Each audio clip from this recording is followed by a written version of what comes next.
The following podcast is a Dear Media production.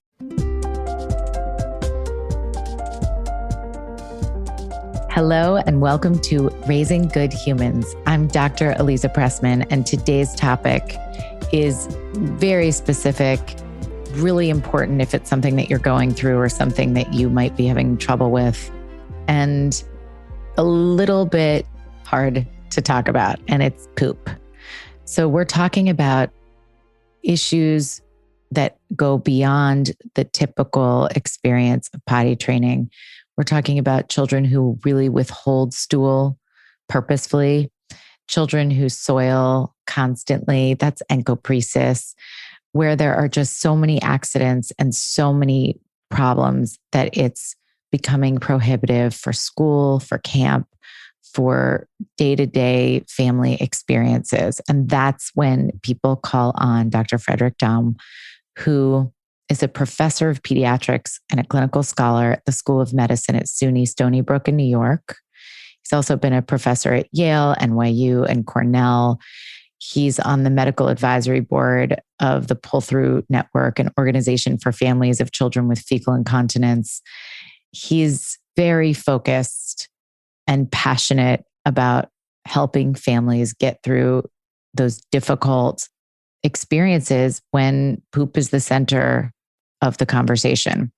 And let me tell you, some of the strategies and some of the conversation feels kind of counterintuitive if you're not dealing with a child who's withholding or has encopresis. And that's because Dr. Daum is dealing with trying to solve a problem that is so hard for other physicians and for families and for psychologists. And so his approach is pretty radical and helpful. And I wanted families to get to hear from him in case you're experiencing this kind of difficulty. When kids have problems with their digestion, when kids have problems with their bowel movements, when kids have discomfort in their bodies, it's near impossible to separate behavior from that discomfort, or social interactions, or confidence, or academics. So this is definitely something to grab hold of if it's something you're struggling with. And it was a really interesting conversation with Dr. Daum and approaches that I haven't heard of before and seem important for parents who are going through this. I'll leave his website in the show notes. It's drdaum.com. And thank you for listening. If you enjoy this episode, please don't hesitate to subscribe, rate, and write a little review. And you can reach me on my DM on Instagram at Raising Good Humans Podcast, where I try to answer questions and give more content to reach more families. My philosophy is there are criteria called the Rome criteria, ROME, established by sort of the good old boys club in terms of by what age should a kid be toilet trained for stool, meaning that the kid is self-initiating, using a toilet all the time for defecation. Okay. Not in pull-ups, not pull-up dependent to defecate, that type of thing. I think that every child, within reason, every child who can understand simple, basic commands could be no more than, Johnny, please sit down on that chair. If Johnny will sit down on that chair, Johnny can be toilet trained for stool. I also think that once a child is trained for urine, if you want to put the effort in, the child can be trained for stool as well, especially girls. In order to be trained for urine, you got to put your rear end on a toilet seat. So if you can put it on a toilet seat to pee, you can do it, for defecation as well. So that my philosophy is that by age 3, I think that every child, unless there are special situations that preclude training, every child can be toilet trained for stool. That includes kids with special needs, kids with ADD, ADHD, not so much kids who have severe autism with genetic challenge, but certainly kids who carry a diagnosis of autism, may be mild to moderate on the spectrum. They can be toilet trained because we do it. We toilet train kids at 3, 4 who are autistic, and we don't have any more problem training those kids than we do kids without special needs. Now we're just going to take a little break so I can tell you about my sponsors. Looking at my skin all day, every day on Zoom, I've become hyper aware of every new mark, wrinkle, and spot on my face. I'm not super excited to say that, but I would say everybody who's been sitting on Zooms all year has been feeling a little bit like bumping up their skincare. I wanted to add to my skincare routine and enter Stacked Skincare.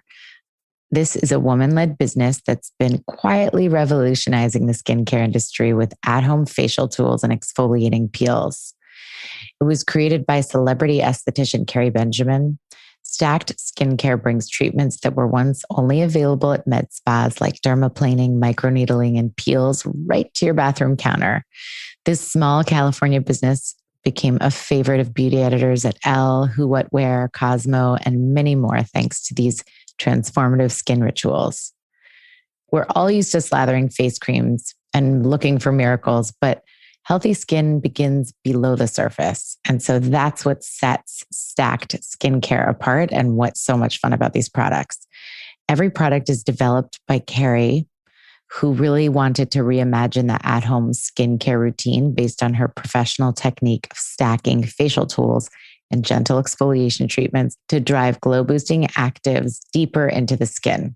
Best of all, every product is clean, cruelty-free, backed by research, and so you can feel good about putting the best on your skin. And there's a new tool, which I love. This is the Stacked Skincare's new Cryo Ice Roller. It's a refreshing face massager you leave in your freezer, and it reduces puffiness.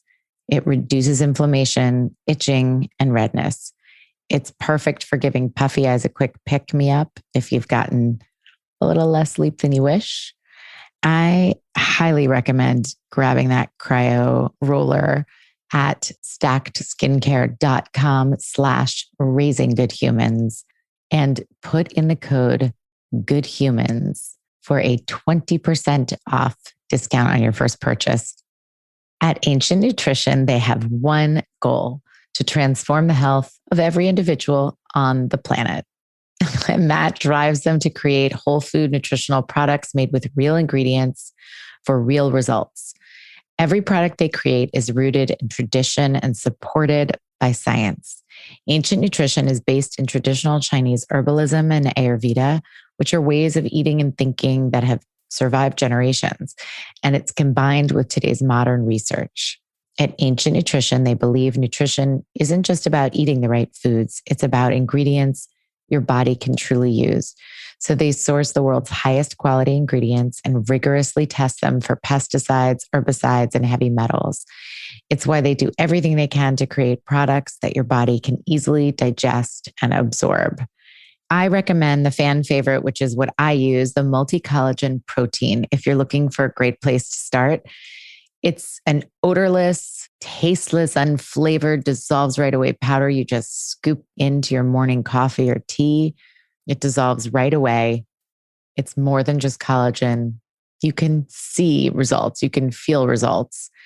Give it a couple of months and you actually see improvements in your skin.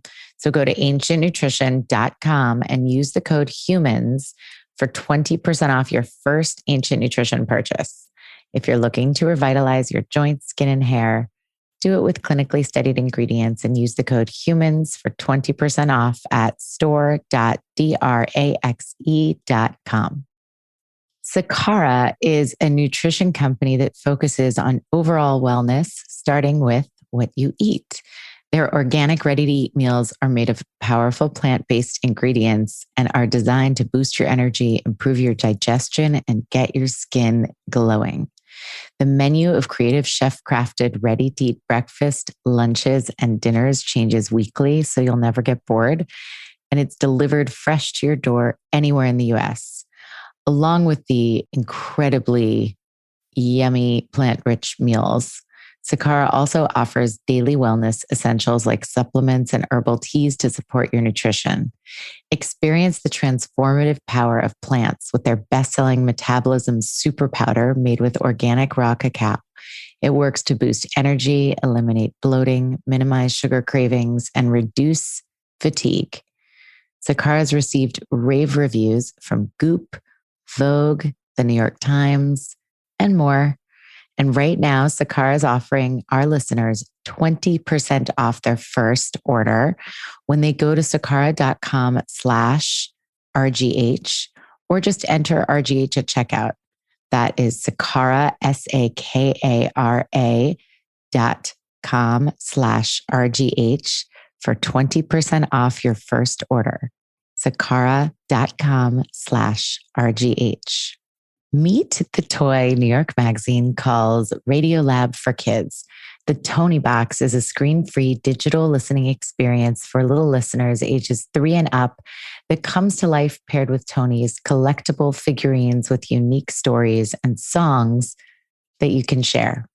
From Disney favorites like Frozen and The Lion King to children's classics like The Gruffalo and Pinocchio, it's one little box offering countless big adventures.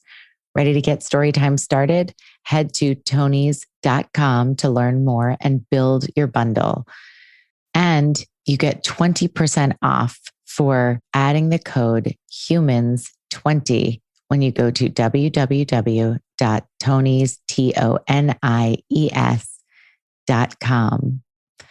This Tony Box was invented by two dads who, like many parents, were concerned about the amount of time their kids were spending on screens. In addition to an ever-growing collection of content to choose from, the controls are designed for little listeners that allows kids to easily adjust volume, rewind, fast forward, and swap stories all on their own. So it's really nice when you need a break, but you don't want to turn the TV on. And there's a headphone jack for moments when you also need a little bit of quiet time.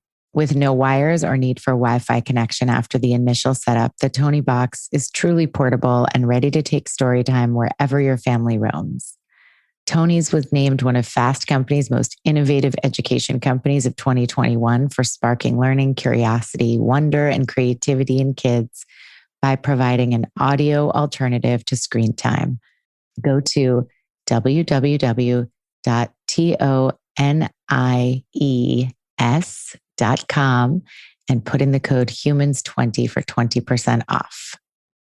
When you have a young child, what are the moments when you know this is going south, this potty training is going south, it's going to lead to withholding or something? What are those first signs that you hear about or you see? And then when should people seek help? Like, when is it past typical behavior modification or typical support? No, it's a good question. I think that parents love to hear, and for me to acknowledge that if your child has a hard, painful bowel movement, that can lead to stool withholding. You know, who wants to have a bowel movement if it's going to hurt? And kids, even at, I've seen 6-month-olds, and I don't know how they do it, who stool withhold. But most of the time, it starts at about a year and a half. And it may be after a kid has had a hard bowel movement, maybe with a little cut in the anal area, you see a little bit of bright red blood. It's called an anal fissure. And then they start to withhold. The problem that I have is that when I see a kid who's now 4, 5, 6, 7 years of age, to blame it on that event, I think that's to miss the essence of behavior.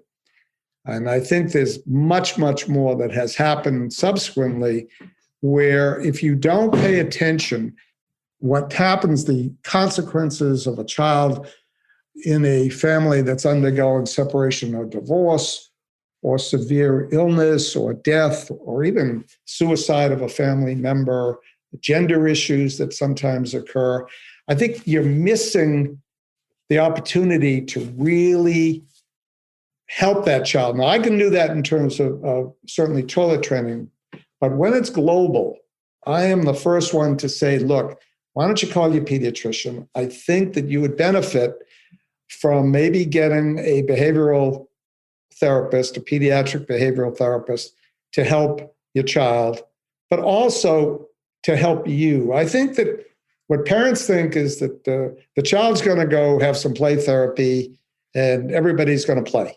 Right. And I really say to the parents, we will determine how your child is doing as parents, because our responses to the demands of our kids determine their behavior. It's like the kid is used to wearing a pull-up, and I take pull-ups off these kids. Once they start with me, they never, ever, night or day, wear another disposable, whether it's a pull-up, pamper, or diaper. Can you say that again? Because I find pull-ups so frustrating, because I'm like, how is a kid supposed to feel what's happening if you're getting this? Feel. So what is it for you? The humiliation? It's that the parents are giving a mixed message. Yeah. They're saying, Johnny, come on. Don't go in your pants. Right. But if you do, don't worry about it. But here's a toilet if you make a mistake. Yeah. I am not into being inconsistent. I would rather be consistent and wrong and apologize than being inconsistent and getting nothing done. It's very hard for kids to have parents who are super unpredictable and inconsistent. So it sounds like some of the issues that you see do come from that inconsistent response. And is there fear around, because I hear this a lot, I don't want to traumatize my kid. And I really encourage parents to understand what trauma is so that they realize it has nothing to do with if you know that you have a loving and consistent and stable caregiver, you aren't traumatizing your kid. The very nature of doing that means that you're trying to help them learn how to use the bathroom, and it might be uncomfortable, but that's not trauma. What I say to them is, in 3 days or less, your child who has never self-initiated sitting on a toilet to have a bowel movement is going to be self-initiating every bowel movement. And your child is going to be running around the house screaming, smiling, saying, I did it. The child also is not going to have the discomfort that he has now by being impacted with stool. So mood already is lifted from that. Mood.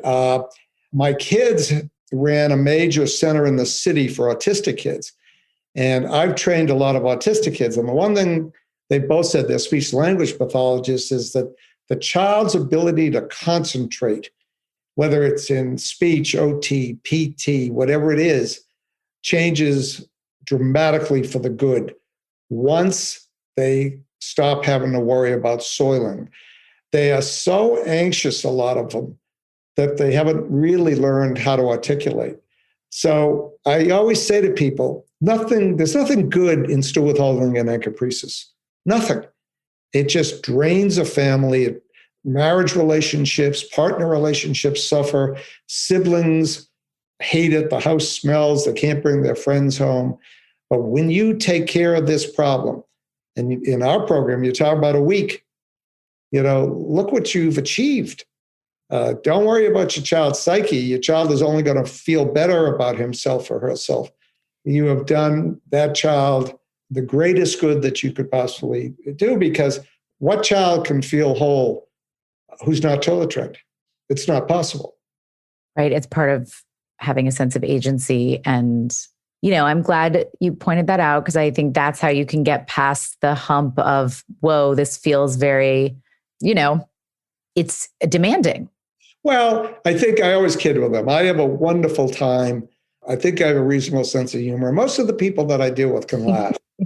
And I tell them I am the Dallas cheerleader. And there's no failure in my vocabulary, and we are no quit. So don't you dare say after a day or two that you're dropping out, because it's not happening. And they can laugh, and they know that I care about them, and they stick with it. And the ability to toilet train these kids, you have to have a passion for it. It's got to be in your blood. And you have to know that it can be done. There should be no failure. The words hopefully, that's a cynical word. It's not part of my vocabulary. Mother says, oh, hopefully he'll continue to do well.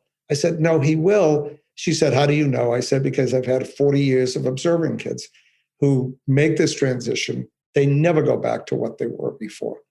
So if a kid doesn't feel like they have much control, so we're talking about younger kids at this point, if they don't feel like they have much control and they're using this withholding as a control thing, do you advocate parents sort of finding ways to give kids control, or does that freak you out? Oh, no. I spend more time parenting. Most of the time that I spend is not doling out meds. I think we think out of the box, we can do that. But it's relating what my experience has been like as a parent, mistakes I've made and what I've tried to do to correct them. So, for instance, I always ask, how much time does child spend with his father? Okay, let's assume his father is spending a lot of time at work. And then I say, my experience has been that whenever possible, I would always, if I were working long hours that week at the hospital, on the weekend, I would make sure that if I were going into town, wouldn't matter for what, pick up my shirts, that I always took one of the kids with me. Now, my kids are spread out in age, and that worked well. And so they would say, well, what for? I'd say, because going to get the shirts was just a pretext. Then we're going for ice cream. Then we're going to go take a walk. In the backyard, I suggest if you have a backyard or in the house, maybe he would like to hide something and you can hide it with him and it'll be just your secret. Things of this nature that when you're going away on vacation or you're going away at work, leave something under the pillow. Leave a picture of yourself. Leave a note that someone can read. The other thing, I used to take it for granted that when people went to work, they would pick up the phone and call their kids. I was wrong. That is something you have to remind parents to do. Put an alarm in your phone so that 2 or 3 times a day you call and just say hello. What my probably not with the 2 and 3 year olds, but no, it can be a 3-year-old. Absolutely. I could see a 3-year-old getting more agitated, right? This is not one of the wealthy camps in Maine where the parents call 3 times a week and the kid has a breakdown, a meltdown when the phone conversation is over. This is about checking in and connecting. Checking in. How are you, sweetheart? Mm-hmm. What are you doing? It's a quickie. We decorate the bathroom into a party room when the kids are younger or a media room when they're older. And I say to them, have you got a theme? Legos, trucks, whatever. And then you're getting them excited about it. And there is like praise and reward. I'm giving them ownership of that party room. I tell the parents, great, let them own it. Let them decorate it funky. And do me a favor. We're in the interior bathroom design business.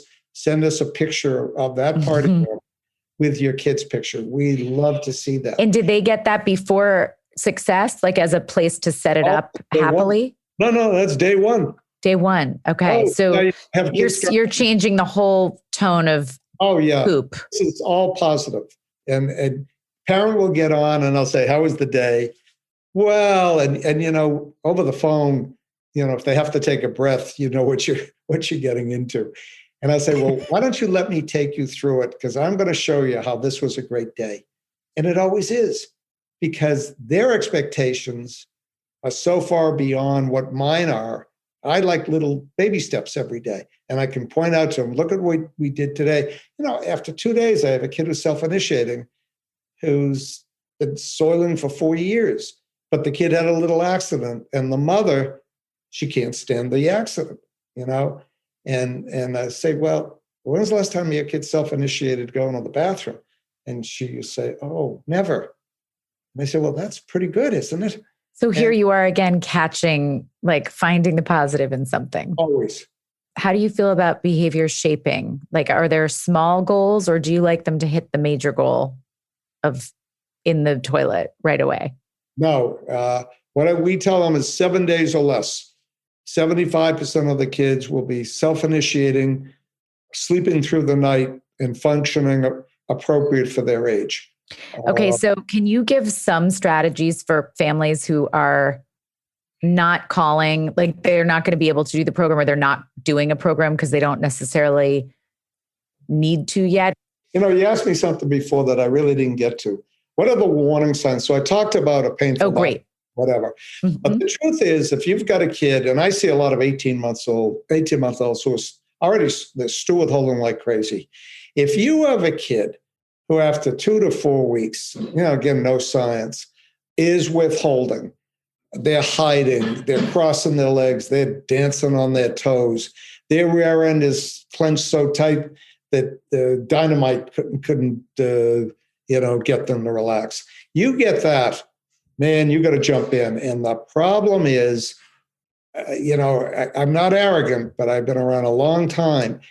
They are getting just the opposite from their practicing physicians. They are getting the statement, don't worry about it.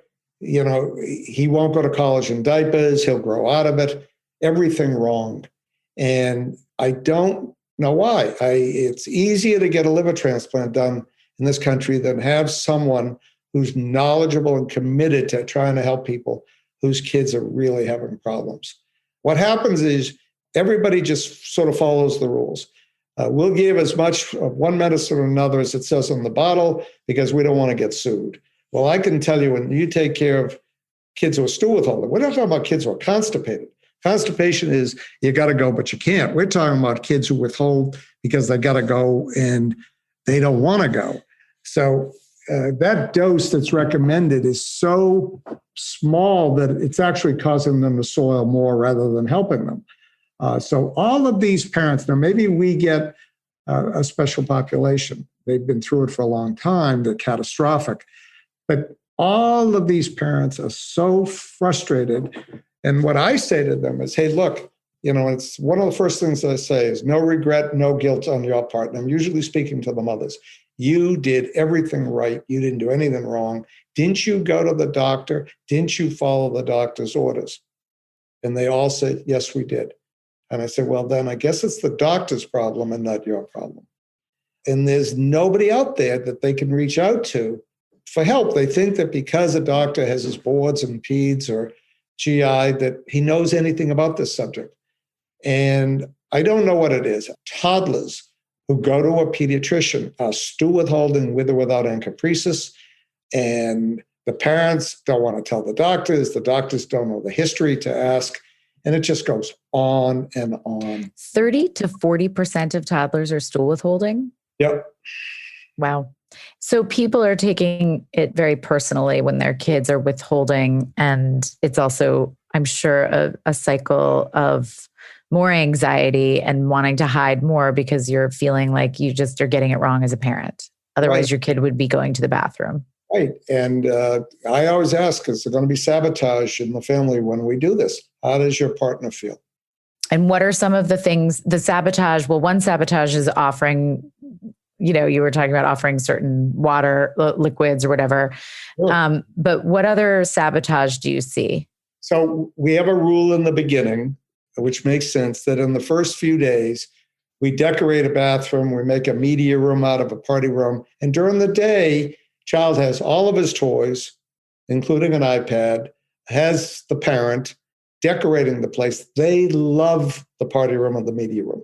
And are you saying that like we're doing this because we're going to make going to the bathroom and the toilet something fun and we're going to stop this nonsense? Like, yeah. How are you opening that up? Oh, it's easy. We're here to entertain your child. This is not punitive. And then I throw in, we never use enemas. And there is a sigh of relief on the other end saying, thank God. So we have one of the only programs that's strictly oral with behavioral modification. So they like hearing that, and they can tell I have a passion for this. I never get tired. We've done, I think, 70 new patients since December 1st. It's a lot of kids. And I give, this speech and this and that, whatever. I never get tired of it. And they'll say to me, how do you keep doing it? And I'll say, because I lived through it. And anyone who's lived through a child with encopresis, you can't just walk away from it. You have to try to help people. For instance, you're out for dinner and Johnny's sitting next to you, Mom. He doesn't want to announce he has to go. Have a signal where he has to tap you on your leg so he can do it privately.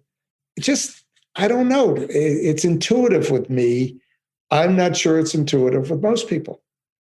I think it's great to hear concrete, actionable parent behavior that you can do pretty easily, like predicting kind of those moments. We're going out to dinner. What can be a private sign so it's not an embarrassment? Well, I draw the analogy, and I'll say to the mother, look, how many bathrooms are in this restaurant? How many stalls? And are they right next to each other? I said, you're out with your girlfriend. She's got to go to the bathroom. and you have to go to the bathroom, but you wait till she comes back, because this is not the Marines. We are not comfortable sitting there next to one of our friends having a bowel movement. And your child's not going to be comfortable doing that either. Oh, I know my child will go in school. Well, let me tell you, my experience is when the bathroom is in the room, that child is not going to have a bowel movement in that bathroom because it smells and all the other kids are going to make fun of him. I had a child who was doing great. He's 6 years of age. He's now urinating all over himself, pooping all over himself. It took me a while. I thought he had a problem with the spinal cord. I really did. And then I realized, I took a better history. The teacher left the door of the bathroom open every time the kids went into the bathroom. So the kid never used the bathroom. And he was Orthodox, and he'd get home till 7 o'clock at night. That's a long time. Talk about sleeping 12 hours. Imagine they leave at 7, come home at 7, and we have to deal with that too in terms of making sure they get their medicine in school. I always check to make sure there's not a long bus ride. Is your child picked up first and dropped off last? We take care of all of these things because every single one of them potentially puts our kid at risk. Can you give an example of how you would respond immediately with reward or praise? Yeah, it's easy. So what I do is on day one, where first 3 days are clean out. I want to get the bowel relatively cleaned out, clinically at least. I don't do x-rays, but I can tell from the history how we're doing. So what I say on day one is, look, we're going to condition your kid. Your kid is, according to an alarm in your phone, going to sit on the toilet for 10 minutes every hour and then get off and resume playing in the party room. And we're going to give your kid an iPad. When your kid sits down to play with, there won't be any pushback. He'll love it. And then when he's getting up, he'll give you back the iPad. So you will have a very happy kid. And then I say, we don't bribe. And you have to explain the difference between a bribe and a treat. A bribe is, do you see this cookie in my hand? You want this cookie, go sit on the toilet. That's a bribe. That doesn't work. Absolutely. And they all know it because they've been through bribing their kids for years. But I say there's a difference. Once or twice during the day, make it special. When your kid is doing well and you're the judge of that, go in and you always praise the kid. You're doing great, fantastic. And you mean it, though. That's a problem, too. You get some parents are so anxious and depressed, they can't make it sound real. Right. It has to be an authentic praise. You have to find something you actually believe. I told my mother today, and I said, your kid's doing so great, and you should be jumping for joy. And she's not. And I think, there's more to it than that. And maybe I'll get to that, with her later on. But I say, you know what? Go in there and just say, wow, you are doing great. And I brought you a treat. Food usually is a great treat. It's cheap. You can use a lot of it and the kids love it. And you know what your kid would like. So if you bring a cookie or something, it's just the thought of it. We all like to be praised, and it goes a long way. So I do that right off the bat. And I would go as far as saying you're doing great and then say something specific if you can, because praise that's specific is well, I don't want effective. to. I'll tell you why. Tell me why. Because I do think a lot of the things that you're saying, while they are totally founded in behavioral science, some of them are counterintuitive to what I would be saying to someone who is not experiencing encopresis. So I wouldn't say start out of the gate with food as a reward, because I'd be thinking about some other things. However, You're more into some of the holistic stuff in terms of food. No, but you are dealing with a serious issue that is if it's not solved, there's you don't have to worry about anything else because you got to get this one done. So I think it's worth mentioning that approach might sound or feel different than what. Well, they're all thriving though. They're all gaining weight. They're all growing. And so why not be specific with the praise? I'm so curious. I'll tell you why. Because that could be just, you've done what Dr. Dom asked you to do. You've sat here and you're really trying. That's great. We really appreciate that. Or that could be, this is a poop in the toilet.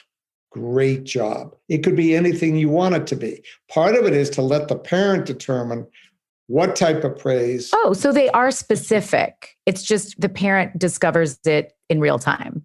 Yeah, it's part of it is the parent needs to feel good too. Mm-hmm. Because the parent feels, geez, I'm on my kid, and this is a chance for me to say, hey, you're doing a great job, and to have them smile. So I leave that up to the parent, but it's interesting. The parents will sometimes say to me, can we praise our child? I think that's an amazing question. And I say, yeah, we all like to be praised. I said, make it real, because if your child knows that you don't mean it, you're insincere, then it's counterproductive. Mm-hmm. And do you have a limit on the number of reminders or suggestions that they go to the bathroom? We don't. Or that they try, or you don't say anything? Okay, now first day, good question. First day, I prompt the kid by an alarm system, and the kids sit for 10 minutes every hour, and then sits for a half hour before going to bed. So there's a lot of prompting there. But you would prompt, like, this is the time that you're going to sit on the toilet. You don't have to go to the bathroom. Depends on the kid. Okay. So, for instance, I sometimes have a kid, hears the alarm and sits on his own. So that's fantastic. That's self-initiation. That might facilitate how quickly we get done, because the next day I may say, look, he responded to the alarm. How about we do that in the morning so you're comfortable with it? And if he's doing it, take away the alarms and the sits every hour, and just say to him, when you have to go, just sit on the toilet and go. Mm-hmm. So it's a judgment call. I'll have a kid sometimes who does that first day on his own without being told, in between hours, like at 2:30 instead of 2 o'clock or 3 o'clock when he's sitting routinely. 2:30 he has to go, he'll pick up and go. I also have a routine where if in between hours he looks as though he's going to go, he's miserable, and I want him to self-initiate, I don't want to prompt. That's the key to toilet training, is self-initiation. The mother can look at him and say, Johnny, what do you do when your tummy hurts? Now, Johnny may respond, he may not. If not, you say, what should mommy do? What should daddy do? What should the dog do? And you hope that somewhere along the way, he will say, I got to go to the toilet or the potty. And after the age of 4 or so, we call it a toilet. That's subjective, to say the least. And so basically, when he says that, I don't prompt him. I say, that is a great idea. Why don't you go do it? And turn away. Don't point to the toilet. Don't use the word toilet. Don't throw him up in the air. Hope he'll land on the toilet. Walk away. I said, what's the worst thing that happens? He stands there like a deer in headlights. He ain't moving. He ain't talking. Let it be, because I bet on Johnny to poop a little bit in his pants and then to run to the toilet and finish off. That self-initiation. So that's how I move the process along, so that by day 2, day 3, okay, we are now self-initiating every bowel movement. Okay, we don't have to be prompted at all. That is the hardest thing for parents to do. As a parent, if you've been prompting your kid for 4 years, you say to your kid, you haven't gone to the bathroom in 3 years, would you like to try today? It's very hard for parents to back off. But they do it because they speak to me every day, and we go over, did you prompt? And they're fun because they'll say to me, we didn't prompt, we encouraged.